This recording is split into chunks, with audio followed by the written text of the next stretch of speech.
എന്നെ വിളിച്ചോ? ആരുമില്ലാത്തപ്പോ ഈ മുണ്ടയ്ക്കിൽ ഇട്ടിച്ചിന്റെ കമ്പനി ഒന്ന് പ്രശ്നം ഉണ്ടാക്കാൻ നീ ആരാടാ?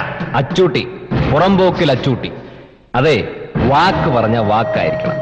അത് മാറിയാലേ തന്ത മാറും. ചെക്ക് പോസ്റ്റിൽ നിന്ന് കള്ളത്തടി കടത്തി നിന്റെ കസ്റ്റഡിയിൽ എത്തുന്നവരെ അച്ചൂട്ടി നിനക്ക് വേണമായിരുന്നു. ഫോറസ്റ്റുകാർ പിടിച്ചപ്പോ നിന്റെ പേര് പറയാൻ എനിക്ക് അറിയാഞ്ഞിട്ടല്ല. നീ എന്നെ രക്ഷിക്കുമെന്ന് കരുതി.